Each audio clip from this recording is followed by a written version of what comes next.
Hey fellow YouTubers and gamers, welcome to my first ever video blog, aside from my pickups. I wanted to, just start sharing memories and possibly get some reply videos from you guys and see just get memories and thoughts and opinions. And this is I wanted to talk about my earliest memories, my first memories of a video game. And talk about how I got up to, becoming a gamer and a collector, and just to reminisce and to really be able to think back about it. But so I remember, because I'm 30. I was born in '81. I remember when I was with my parents. I don't really remember which video or which memory was first, rather. But the one I think was first, and I don't know how old I was, maybe 5 years old, or maybe even 3. I don't really know, but I was at my aunt and uncle's house down in Chicago, and I don't really remember where they live, but this was I was down in the basement, and I remember just being kind of bored and kind of leaning on the couch, laying there, kind of just bored, not really anything to do. They were a lot older because they're my parents. Actually, they're my grandparents' cousins that we called aunt and uncles, so they didn't have any kids. Their kids were all grown up and older than me, but I was just kind of laying there bored, and I remember them playing something. I'm pretty sure it was Atari 2600, and I think I remember it being Pitfall. And I remember them swinging on vines, and all that, the basic stuff. And I seem to remember them being able to finish the game. And to me, it really wasn't even that I was interested in video games. It was just something to stare at while I was bored. When you're a little kid, anything when you're bored would keep your attention. So that I remember, and I really didn't ever even want to try it or ask them if I could play or ever really want to play video games after that. It really didn't strike me as anything that really grabbed my attention other than just something to watch. And the other video I remember is when we had moved into my house, and I remember we had switched churches because we were too far away from the one we were going to, but I lived in Ingleside, Illinois, if any of you are familiar, up in Lake County, up by Wisconsin border. But we stopped at somebody from church who my dad was friends with, and my parents were friends with, and I was just kind of sitting there, a little bored, not really knowing what to do. I was probably, 5 or 6, maybe 7, something like that. And I was just sitting there next to their son, who I'd never really met, and I was just kind of hanging out with him for a little while, and he was playing what I believe to be Metroid. I think it was, because I don't know for sure, but I believe that's what it was. And heck, I don't even know where they lived. It's too old, but I think that's what he was playing. And he just kept playing. I remember him dying over and over again, and his dad was saying, well, make sure you let him play, finish up your turn. He's like, okay, and I never even got to play it. I just remember watching it. And I remember us not being there for long. We were only there for it might not even have been a half hour. I just remember being there for a few minutes and never even got to play it, and I remember leaving. So those are my earliest memories, and they really were nothing special, but those were what I remember. And it wasn't until about 1989 when I first really got introduced into video games.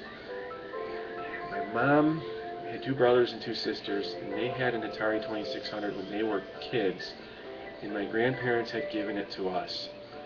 And I just remember maybe it was the summer after 1st grade, possibly even when I was in 2nd grade, and they gave us an Atari 2600. I remember we had about 35 games with it. Actually had a big amount of games with it. And I remember getting that. We got an Atari Pong. I don't even remember what model. It ended up breaking later on, and it probably would be an easy fix. I remember the power jack falling out of the system, or the AV jack or whatever fell out, something like that. And I don't even know what happened to it. And we ended up getting a computer. I remember being a cream-colored TI-99 4A, and I don't even remember if we had software for it. And I don't know whatever even happened to that. I think they tried to hook it up, and it might not have even worked. They may have just tossed it at the time. But I remember looking at the controllers and just kind of staring at them out of curiosity, not really knowing what what to make of them, but being a little bit curious. And they eventually got the Atari hooked up, and they were playing it. And I kind of wanted to play it a little bit, just out of curiosity, but they're like, it took them a long time to get it hooked up. And then I remember them playing Warlords, and they were like, no, we're having a lot of fun with this game. We want to play this. And they were playing it together like all night. And, so I never really was that into it. I think I just started playing and kind of getting hooked little by little by little. And, I grew up late with video games. I didn't get my Atari till '89 or whatever, so I was a late bloomer. And I thought it was the greatest thing, and here all my friends had NESs, and I didn't really know much about the Nintendo or any of the other systems. And I thought the Atari was awesome, and everyone was all like, yeah, whatever. They didn't really care. That's how I got started, and I remember playing the Atari all the time, and I would get grounded from it constantly because I eventually started playing it nonstop. All the common Atari 2600 games. Kaboom was one of the best. Kaboom, Space Invaders, Video Pinball, Lock and Chase was on. Maze Craze, we played those. I had a lot of other really great games. Star Voyager, we played a lot. Even Slot Racers, we had. Vanguard was huge for me and the friends when we did play. There were so many more that I had. Warlords, Circus Atari, all those really great games that everybody loves to play. They're dirt cheap now and they're not very collectible because they're so common, but they were just a heck of a lot of fun to play, and I got grounded from them. I remember one time I didn't really get bad grades per se in school, but I had a weekly report I had to bring home, and I was doing bad in second grade, and my dad said, split your games in half of them that are good, half of them you don't like. And then he said, out of the half you like, take half of those, and out of the half you don't like, take half of those. And I got to keep half of them, half good, half bad, and he put the rest away. And every week I brought home a good report, he'd actually give me a game back. I'd get to pick a game back out of the ones locked away in the closet. And that's the video games become the bane of my troubles. Always being grounded from that. That was my Achilles heel.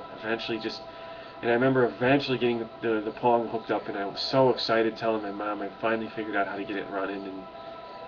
And they played with us on and off, and she eventually ended up buying me a few games that I really, I got Jungle Hunt, and I got Donkey Kong Jr. later on. I remember getting E.T. from a flea market and being so excited about it to get home, and took it home, and we played it, and I loved the title screen, and we played it, and we did finish it. My dad finished it. I don't think I ever did, and I remember kind of enjoying it, but not really loving it.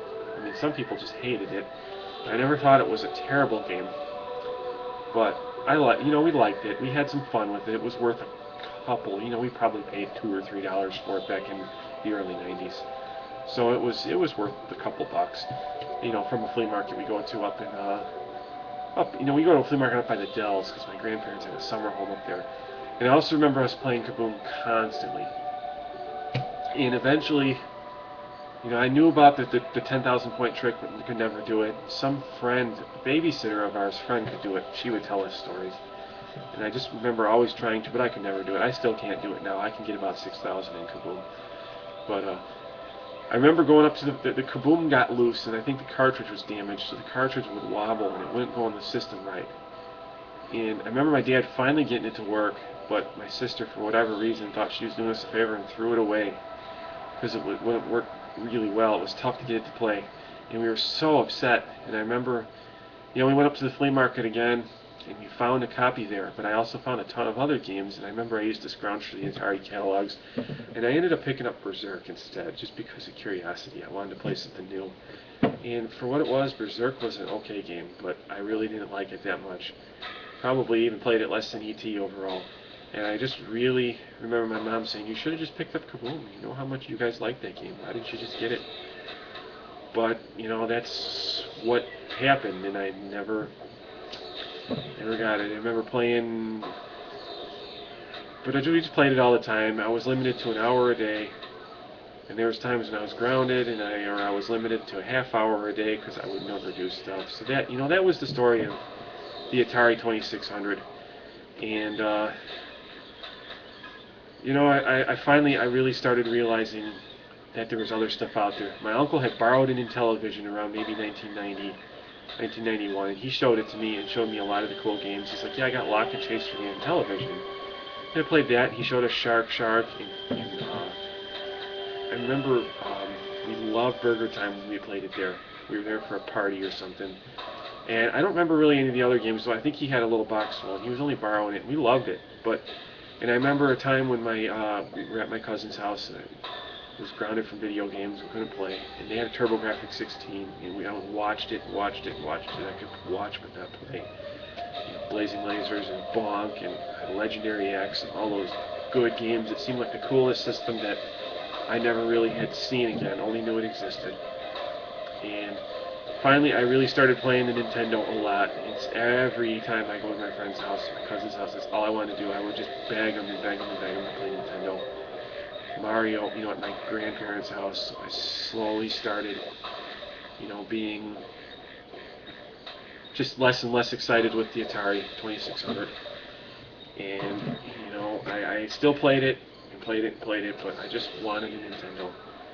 You know, so I had been, my uncle lived at my grandparents' house at the time, and we'd sit down in the basement, and it was a really cool basement, real dark, you know, all wood walls, you know, wood ceiling. They had a nice pool table with an orange, you know, felt finish on it or whatever it was, with an old Michelob beer lamp on it, you know, Tiffany style. And we would all hang down there because it was like this den, and we played Mario Brothers. I would play that non-stop. That's all I wanted to play, Super Mario Brothers. And I play that, you know, we play Zelda, Tetris, just non-stop. Everybody be down there. My dad has 4 brothers, so all of me and my uncles, my cousins, everybody be down there, you know, Chip and Dale Rescue Rangers, all those great ones. My uncle bought Captain Skyhawk. We loved that. You know, I never had a Nintendo, and I wanted it so bad. And never ever got a chance to, you know, own these games for myself. I would go to my friend's house when they had it, we'd play it, you know, just any old way I could, you know, see Nintendo Play Choice 10 games in the arcade. I would just die for them. It was just like I could not live without a Nintendo. And, you know, everybody in school would talk about it. They would have their Game Boys, and I would just beg to play Game Boy and get it for 5 minutes. Anything. Any amount of thing I get, I would want it and play it. You know, any amount of playtime was just golden to me. And eventually, you know, I might have to save a story for the second part of this video. You know, and I can explain how I got my first NES. So I only got a little bit left. I got to stop at 15 minutes here. I don't have the longer time. So I'm actually going to wrap this up right now and kind of cliffhang you. And stay tuned for part 2, which would actually be up and probably shortly, you know, or later on today. Till later.